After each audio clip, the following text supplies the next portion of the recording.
नमस्कार, 10 का दम देख रहे हैं आप। मैं हूं आपके साथ दीपाली और अब बात करते हैं एसआईआर अभियान की। एसआईआर अभियान के तहत यूपी में 2,89,00,000 वोटर्स के नाम कट सकते हैं, वहीं 1,13,00,000 वोटर्स को नोटिस भेजा जाएगा क्योंकि एसआईआर प्रक्रिया कल खत्म हो चुकी है। कल आखिरी दिन था और ऐसे में अब एसआईआर प्रक्रिया में 91% नाम का 2003 की सूची से मिलान पूरा हो गया है। वहीं लखनऊ की अगर बात करते हैं तो यहां पर 12 लाख लोगों के नाम कट सकते हैं। जिन 2,89,00,000 मतदाताओं के नाम काटे जाएंगे उनमें 1,26,00,000 स्थायी रूप से स्थानांतरित हैं, 40 लाख मृत हैं और 23,70,000 डुप्लीकेट वोटर्स हैं। 83,73,000 गैर हाजिर हैं। वहीं 9,57,000 अन्य श्रेणी के मतदाता हैं। तो एसआईआर होने से पहले यूपी में कुल 15,44,00,000 मतदाता थे। 26 दिसंबर को के पहले चरण के तहत गणना पत्र जमा करने और डिजिटलाइजेशन का काम पूरा हुआ है। अब तक 2,89,00,000 मतदाता कम हुए हैं। फाइनल आंकड़े और ड्राफ्ट लिस्ट 31 दिसंबर को आएगी, फिर आपत्ति जाहिर की जाएगी। उसके बाद जो पूरी फाइनल लिस्ट आएगी वो फरवरी में आएगी। वहीं एसआईआर प्रक्रिया को लेकर विपक्ष लगातार सवाल खड़े कर रहा है। ऐसे में सवाल यह है कि एसआईआर प्रक्रिया के दौरान जो वोट कम होंगे उससे किसको फायदा होगा, किसको नुकसान होगा।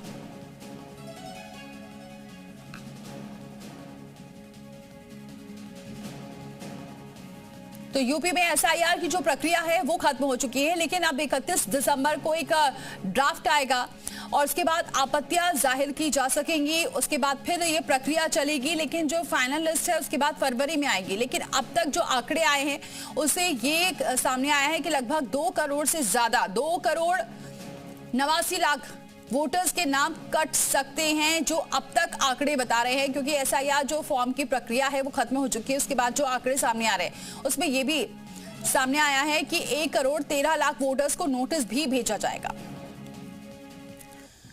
और चलिए इसी पर चर्चा करते हैं क्योंकि इससे किसको फायदा होने वाला है, किसको नुकसान होने वाला है। हालांकि विपक्ष तो लगातार एसआईआर प्रक्रिया को लेकर सवाल भी उठा रहा था। अब कांग्रेस प्रवक्ता हमारे साथ प्रियंका गुप्ता जी जुड़ चुके हैं। बहुत स्वागत है प्रियंका जी हमारे साथ जुड़ने के लिए। और बीजेपी प्रवक्ता ऋचा सिंह हमारे साथ जुड़ चुकी है। बहुत स्वागत है ऋचा जी आपका भी हमारे साथ जुड़ने के लिए। सपा प्रवक्ता भी हमारे साथ जुड़ेंगे। चलिए सबसे पहले अब बात करते, पूजा मिश्रा भी हमारे साथ जुड़ चुकी है, सपा प्रवक्ता है। बहुत स्वागत है पूजा जी आपका भी हमारे साथ जुड़ने के लिए। सबसे पहले बीजेपी से सवाल लेते हैं ऋचा सिंह से। ऋचा सिंह जी, एसआईआर की प्रक्रिया हो चुकी है, सवाल बहुत इस पर उठ रहे थे, लेकिन अभी वोटर्स की जो संख्या फिलहाल जो सामने आ रही है, अभी तो फाइनल ड्राफ्ट आना बाकी है। लगभग 2,89,00,000 वोटर्स कम हो रहे हैं। तो ऐसे में क्या लग रहा है, क्या इससे फायदा होगा या नुकसान होगा बीजेपी को?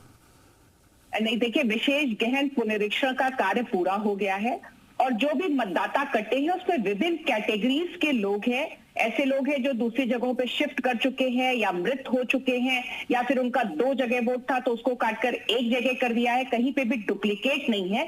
और सबसे बड़ी बात है कि प्रत्येक कैटेगरी वाइज आंकड़े जारी हो चुके हैं कि कितने मृतक वोटर हैं जिनके नाम हटाए गए, कितने डुप्लीकेसी के वोटर्स हैं जिनके नाम हटाए गए, और कितने ऐसे हैं जो दूसरे शहरों में माइग्रेट कर गए हैं जिनकी संख्या बड़ी है।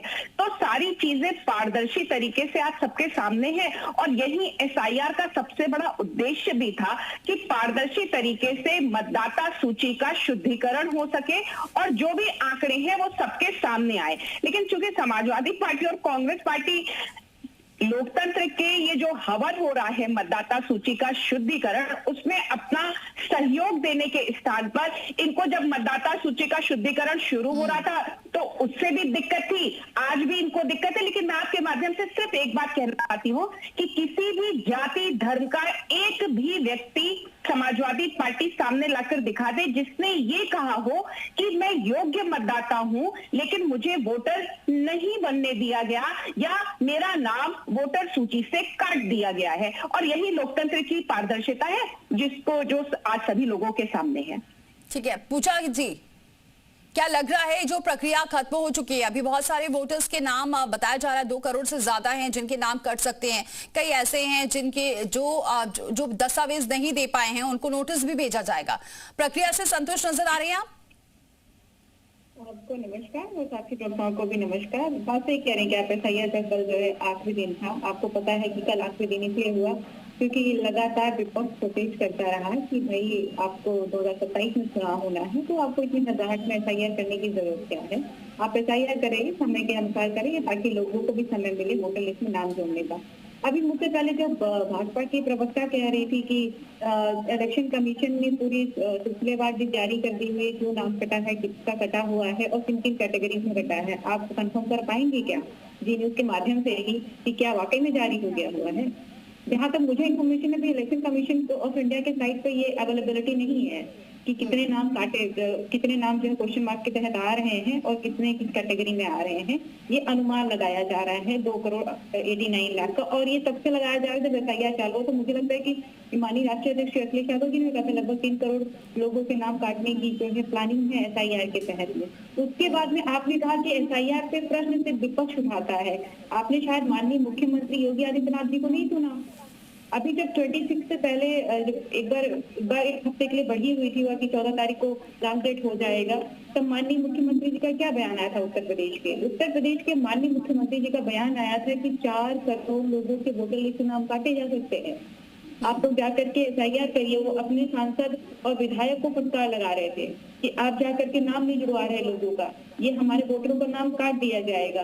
तो मतलब इस प्रक्रिया पे तो माननीय मुख्यमंत्री जी प्रश्न चिन्ह उठा रहे थे कि जो वोटर्स उनका नाम काट दिया जाएगा, उनको सही तरीके से नहीं वोटर लिस्ट में शामिल किया जाएगा। तो ये कहना कि विपक्ष उठा रहा है, मुझे लगता है ये गलत बात है। अगर विपक्ष भी वही बात कह रहा है, मुख्यमंत्री स्वयं वही बात कह रहे हैं, तो ये पूरा का पूरा पार्टी उठा रहे हैं ना, पूरी जो राजनीतिक दल है वो सब दल उठा रही हैं। इलेक्शन कमीशन को उस पर जवाब देना चाहिए। उसके बाद में फिर जो है भाजपा की प्रवक्ता ने कहा कि समाजवादी पार्टी का कोई एक आधे को कह रहा कि मेरा नाम सही था और नाम जोड़ने नहीं दिया गया हुआ है।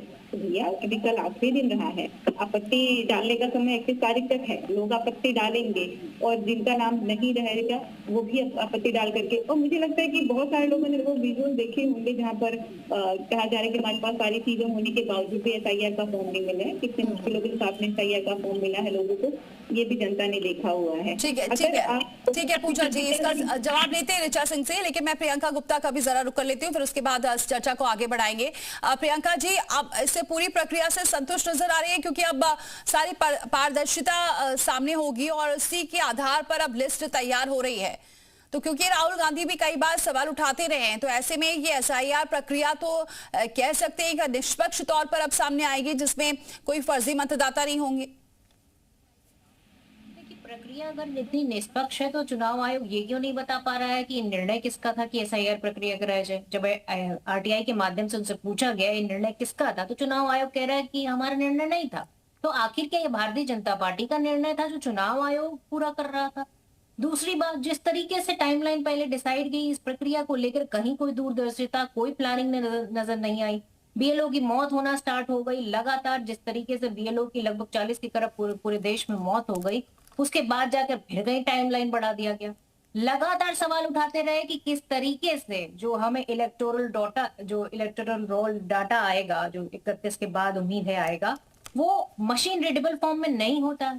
आखिर क्यों छुपाया गया? जो पहले मशीन रीडेबल फॉर्म में था उसके बाद उसको कन्वर्ट कर दिया गया। अब सबसे बड़ी बात, जैसे डुप्लीकेट वोटर फाइंड करने की बात है, तो आप डुप्लीकेट वोटर फाइंड करने के लिए आपके पास एक सॉफ्टवेयर था जिसका इस्तेमाल आपने बिहार में भी नहीं किया और उत्तर प्रदेश में भी नहीं कर रहे। तो डुप्लीकेट वोटर फाइंड करने का आज की टेक्नोलॉजी में जब सॉफ्टवेयर है तो उसको इस्तेमाल ना करना आखिर किस मंशा को दिखाता है? तो चोरी की मंशा तो साफ साफ दिखती है। आप कह रही हैं कि डुप्लीकेट वोटर बिहार में एसआईआर हुआ, डुप्लीकेट वोटर नहीं था। अरे भाई, डुप्लीकेट वोटर नहीं था तो भारतीय जनता पार्टी के जितने भी नेता मंत्री थे उन्होंने 2-2, 3-3 जगह को वोट डाला, तो कहां से आ गया? लेकिन चलिए हम आते हैं उत्तर प्रदेश पे। उत्तर प्रदेश में जिस तरीके से नाम काटे गए हैं, जो लगभग अंदाजा लगाया जा रहा था 3 से 3.5 करोड़ 4 करोड़, तो वही बात सामने निकल के आई। 2.89 करोड़ मतदाता जिन्हें सूची से हटा दिया गया है। अब है क्या उसमें 1 करोड़ से ज्यादा, 1 करोड़ 10 लाख से ज्यादा वो नाम है जिनको नोटिस इशू कर दिया गया है। अब ये सवाल उठता है कि किस तरीके से, चाहे वो प्रवासी मजदूर हो, चाहे जो है एक जगह से दूसरी जगह शिफ्ट किए हुए लोग हों, मतलब उत्तर प्रदेश के अंदर की बात कर रही हूँ, उत्तर प्रदेश के बाहर अगर कोई काम करने जा रहा है तो उसका नाम आप काट दो। ये कौन सी ऐसी प्रक्रिया है, जरा आप ये बताइए। आप अगर रामपुर का ही केस उठाकर देख लीजिए, उस महिला के 2 बच्चे थे, 2 अलग अलग देशों में काम करने के लिए, आपने उसकी नागरिकता ही खत्म कर देंगे क्या यहाँ से? उसका वोट ही काट देंगे। मतलब वो वहां का भी नागरिक नहीं है, वो हिंदुस्तान का भी नागरिक है, वो कहते शंकु बन जाएगा। तो सवाल ये है कि एक स्टेट के अंदर दूसरे स्टेट में अगर काम करने जा रहा है तो आपने उसको कह दिया कि आप विस्थापित, आपने उसका नाम बिल्कुल ऋचा जी, तो ये समस्या। और दूसरी चीज समझिए आप, ये नाम किसके कट रहे हैं? ये नाम टारगेट किया जा रहा है जो दलित हैं, जो पिछड़े हैं, जो आदिवासी हैं, जिनके पास बहुत सारी सुविधाएं नहीं है, बहुत सारे डॉक्यूमेंट्स नहीं है, ये उनके नाम कट रहे हैं। और खासकर कुछ अल्पसंख्यक के नाम कट रहे हैं। तो ठीक है, ऋचा जी से जवाब लेते हैं। ठीक है प्रियंका जी, ऋचा जी से जवाब। ऋचा जी देखिए, आपने पूजा जी ने भी यही सवाल किया और अब यही सवाल प्रियंका गुप्ता भी कर रही है। और सबसे बड़ी बात ये भी है कि यूपी में इतनी बड़ी आबादी है, लगभग 24 करोड़ के 24 लाख, और ऐसे में आपको लग रहा है कि यूपी में इतनी जल्दी ये प्रक्रिया हो पाई है? क्योंकि जो प्रक्रिया चल भी रही थी, जैसा का जिक्र भी किया कि बीएलओ की मौत होना, या फिर जैसा कि प्रियंका जी भी बता रही हैं कि कुछ लोग बाहर हैं, उनका नाम काट देना, कि इतनी जल्दी प्रक्रिया हो जाना लगता है आसान है उत्तर प्रदेश में? और इतनी जल्दबाजी क्यों? क्योंकि इसी वजह से कई लोग अब वोटर लिस्ट में उनका नाम ही नहीं होगा। बातें बहुत महत्वपूर्ण है क्योंकि समाजवादी पार्टी और कांग्रेस पार्टी लगातार अफवाह फैलाने का काम करती है। ये जो रोल बना, ये कोई फाइनल रोल नहीं है। इसमें जिन लोगों का भी नाम नहीं होगा उनके लिए समय होगा कि वो अपने दस्तावेजों के साथ अपने को वोटर बना सकते हैं। दूसरा भी कांग्रेस के प्रवक्ता ने कहा कि इतनी जल्दी क्या थी और किसने इसको कराने का फैसला लिया। तो मैं कांग्रेस को ये स्पष्ट कर दूं कि एसआईआर कोई पहली बार नहीं हो रहा है। एसआईआर इससे पहले भी देश में हो चुका है, 1952 से चला आ रहा है। और एसआईआर एक संवैधानिक प्रक्रिया है जो कि मतदाता सूची के शुद्धिकरण के लिए चुनाव से पहले की जाती है। ये कोई पहली बार नहीं है कि इसको जो है अचानक से आनंद फानंद में इसका फैसला ले लिया गया है। और दूसरी बात है, इसी तरीके के तमाम सवाल कांग्रेस पार्टी बिहार में मानेंगे कि इस तरह की प्रक्रिया नहीं हुई कि अब कोई वहां पर अवेलेबल नहीं है तो आप उसका नाम काट दें, अगर वो कहीं और है तो उसका नाम काट दें? ये भी तो नहीं हुआ पहले, जनगणना के हिसाब से हुआ है, लेकिन वोटर लिस्ट से ही नाम चला जाना और इतनी बड़ी संख्या अभी आपके सामने ही आ रही है। नहीं, देखिए इसमें कतई किसी का नाम नहीं कटा है। वो लोग जो दूसरी जगह शिफ्ट हो गए हैं उनके 2 वोटर आईडी नहीं होंगे। ये वही कांग्रेस पार्टी और तमाम विपक्षी दल और स्वयं सारे लोग इस बात से चिंतित थे कि रुकिए, बात पूरी करने दीजिए प्रियंका जी, बात पूरी करने दीजिए। कई जगह और आप कह रहे हैं कि इंटेंसिव रिवीजन इस तरीके का पहले कभी नहीं हुआ, पहले कभी फॉर्म लेके नहीं पहुंचा बीएलओ घर घर में, और 100% बीएलओ फॉर्म लेकर नहीं पहुंच पाया क्योंकि उसके पास इतना प्रेशर है और प्रेशर में आपने उसकी जान ले ली। ये तो आपकी नीयत है। अब आप बताइए, इस बात की गारंटी कौन लेगा? भारतीय जनता पार्टी गारंटी लेगी कि अगर किसी भी नागरिक का जो ऑथेंटिक है उसका वोट कटता है तो जिम्मेदारी किसकी है? भारतीय जनता पार्टी गारंटी ले इस बात की? बैठकर यहाँ पर जो है इलेक्शन कमीशन के प्रवक्ता बन के बैठी हुई है भारतीय जनता पार्टी की प्रवक्ता। ठीक है प्रियंका जी, जवाब दे रही ऋचा जी। हाँ बोलिए ऋचा जी। चुनाव आयोग की जिम्मेदारी से पहले कभी फॉर्म लेकर कोई भी लोग किसी के घर नहीं गया। वो अपना जाता था, लिस्ट में नाम लगा, पूछता था कि भाई कितने लोग आपके घर में हैं, कितने नई शादी करके आए, कितने लोगों की मृत्यु हो गई। इस तरह का फॉर्म तो कभी भरा ही नहीं है। संवैधानिक प्रक्रियाओं में यकीन नहीं है। कांग्रेस पार्टी हर संवैधानिक प्रक्रिया का विरोध करती है और यही काम आप लोगों ने बिहार में किया था। आपको माननीय संविधान खत्म करना, 400 सीट आना, ये सब सपने रह गए आपके, बैसाखी पे आ गई। न्यायालय ने एसआईआर की प्रक्रिया, संवैधानिक प्रक्रिया की बातें कर रही है। अरे संविधान से विश्वास आपका नहीं है, संविधान को हमेशा आप लोग जो है वो करते रहते हैं। आप इन्हीं तमाम सवालों को लेकर अभी आरक्षण जो संविधान में दिया है 27%, वो क्यों नहीं दे पा रहे हैं आप लोग? क्यों हर जगह चाहे लेखपाल की भर्ती हो वहाँ भी आरक्षण? ठीक है प्रियंका जी, 1 मिनट सुन लेते हैं ऋचा जी क्या कह रही हैं, फिर उस पर आगे आपसे फिर से सवाल। यहाँ पर बैठ के आप लोगों के मुंह से संविधान शब्द अच्छा नहीं लगता है क्योंकि आप लोग ना संविधान बनने के समय थे, ना देश की आजादी के समय थे। कहाँ थे आप लोग? अंग्रेजों की मुखबिरी कर रहे थे बैठ कर। 1 मिनट प्रियंका। ये तो कांग्रेस पार्टी का भ्रम है कि वो मानती है कि एक परिवार की वजह से ये देश है, या आपकी सोच हो सकती है, लेकिन हम देश को ही अपना परिवार मानते हैं। आपके बिना भी है और ये देश आपके साथ भी है। किसी के बिना और किसी के साथ में ये हम नहीं सोचते हैं, ये आप लोग सोचते हैं कि कांग्रेस मुक्त भारत बनाएंगे। बना लिया। ठीक है ऋचा जी, ठीक है ऋचा जी और प्रियंका जी बने रहिए। एक बार फिर से पूजा जी का रुख करती हूँ। पूजा जी ये बताइए, क्योंकि ठीक है ऋचा जी, ठीक है पूजा जी, क्योंकि अखिलेश यादव भी इस बात को कहते रहे हैं कि भाई कई ऐसे, जैसा कि लोकसभा उपचुनाव में भी देखा गया था, उसमें भी उन्होंने आरोप लगाए थे, लेकिन कम से कम ये तो तय है ना कि एसआईआर प्रक्रिया से कई बार वो भी संतुष्ट नजर भी आए थे। उन्होंने कहा कि हाँ ठीक है, जो करेक्ट होगा, जो फर्जी नहीं होगा, वो सब साफ होगा। लेकिन क्या अब लगता है कि अब ये मुद्दा तो कम से कम नहीं रहेगा एसआईआर प्रक्रिया से? देखिए, एसआईआर प्रक्रिया जब चालू हुई थी बिहार में, तभी समाजवादी पार्टी ने कहा था कि एसआईआर प्रक्रिया बिहार में करने की आवश्यकता नहीं है, क्योंकि बिहार में आपके पास समय नहीं है और उससे पहले आपने समरी रिवीजन कर लिया हुआ है। मुझे लगता है कि भाजपा के प्रवक्ता को ये इन्फॉर्मेशन नहीं है कि हर चुनाव से पहले समरी रिवीजन होता है, और समरी रिवीजन में यही कार्य होता है कि जिनकी मृत्यु हो गई है, जो शिफ्ट हो गए हैं, जो डुप्लीकेट वोटर हैं, उनका नाम हटाया जाए। पूरे देश में 2024 के इलेक्शन से पहले जो है समरी रिवीजन हुआ था। अरे सीखने तो नहीं है, आप क्यों बिलबिला रही हैं? ऐसा हम जो है एसआईआर की बात कर रहे हैं ना, इलेक्शन कमीशन से बात कर रहे हैं, जो आपकी जानकारी में नहीं है, मान लिया तो जानकारी में नहीं है, या फिर आपको झूठ बोलने के लिए भेजा गया कि आप बैठे तो आप झूठ बोलेगा।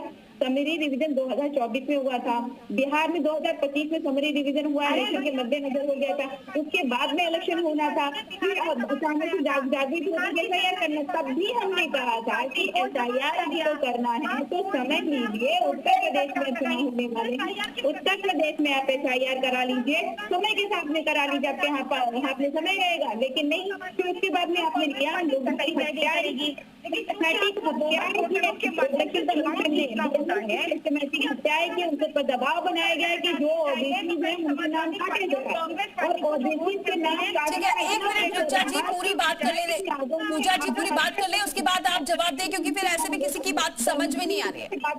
आत्महत्याएं की उसके बाद में इलेक्शन कमीशन बैठक पे गया है और एसआईआर की तारीख बढ़ाई गई हुई है, और अभी भी हम कह रहे हैं कि एसआईआर की तारीख बढ़ाई गई। एसआईआर में समरी रिवीजन, एसआईआर में इंटेंसिव समरी रिवीजन हो रहा है। समाजवादी पार्टी जितना मदद कर सकती है जनता के बीच में रह करके मदद कर रही है, और हमारा प्रश्न आज से नहीं, हमेशा से इलेक्शन कमीशन से रहा है। इलेक्शन कमीशन के पास में आपने देखा होगा समाजवादी पार्टी ने डॉक्यूमेंटेशन के साथ में कंप्लेन की हुई है 2024 के इलेक्शन में, बाई इलेक्शन में, उससे पहले इलेक्शन में, वो अलग बात है, लेकिन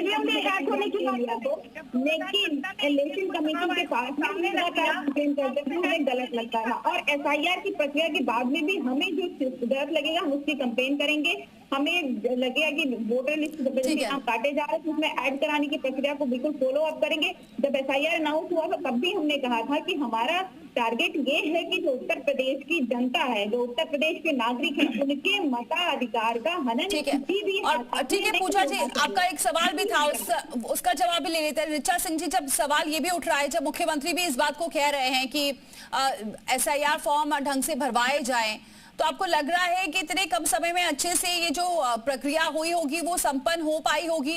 क्योंकि जो एक आंकड़े आ रहे हैं वो लगभग सबके एक जैसे ही आ रहे हैं।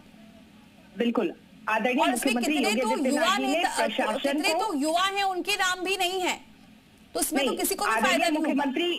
आदरणीय मुख्यमंत्री योगी आदित्यनाथ जी ने उत्तर प्रदेश के प्रशासन को, संगठन को और सभी राजनीतिक दलों से इस बात की कि ज्यादा से ज्यादा लोग इस प्रक्रिया में बढ़ चढ़कर हिस्सा लें और लोगों को शुद्ध मतदाताओं को बनाने का कार्य करें, क्योंकि ये लोकतंत्र का भवन है जिसमें सबको अपनी सहभागिता करनी होगी। लेकिन अफवाह के आधार पर, आरोप के आधार पर एसआईआर की प्रक्रिया पर बार बार सवाल उठाना, ये कहीं ना कहीं कांग्रेस पार्टी और समाजवादी पार्टी चोर की दाढ़ी में तिनका जैसा है, क्योंकि इनको डर लग रहा है कि अगर बोगस और घुसपैठिए वोटर कट जाएंगे तो समाजवादी पार्टी और कांग्रेस पार्टी को फर्क पड़ेगा।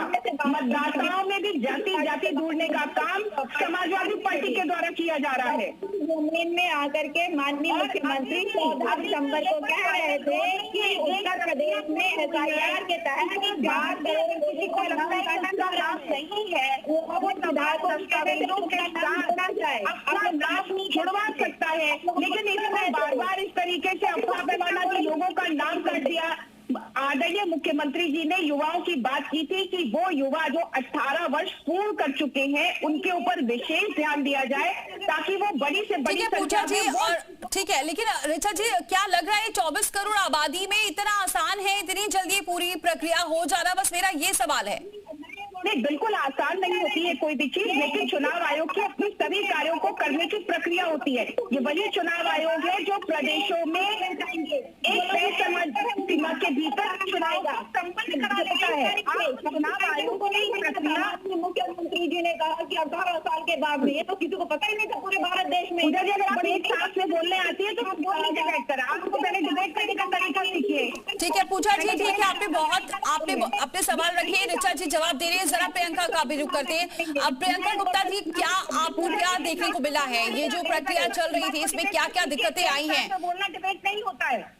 सबसे पहले तो आपका टाइमलाइन का जो इशू था वो एक बहुत बड़ा इशू है। इससे पहले भी ऋचा जी एक मिनट, ठीक है, आपने भी बोला, पूजा जी ने बोला, अब जरा प्रियंका जी का सुन लेते हैं। प्रियंका जी, 2003 में भी समय था, तो इलेक्शन के टाइम पे हमें लगभग साल भर से ज्यादा का समय था उस समय। तो अभी इतनी जल्दबाजी क्यों है कि जहाँ जहाँ भी इलेक्शन है वहाँ आनंद फानंद में इन्होंने कर दिया। सबसे बड़ी बात इन्होंने ये कहा कि उससे घुसपैठिए निकाले जाएंगे। अब सवाल ये पूछा जाता है कि बिहार में कितने घुसपैठिए निकले, तो उस पर जवाब इनका 0 आता है। और घुसपैठिए, अगर आपका मेन एम घुसपैठिए निकालना है तो आप ये बताइए कि कितने घुसपैठिए निकाले, नहीं बता पाएंगे।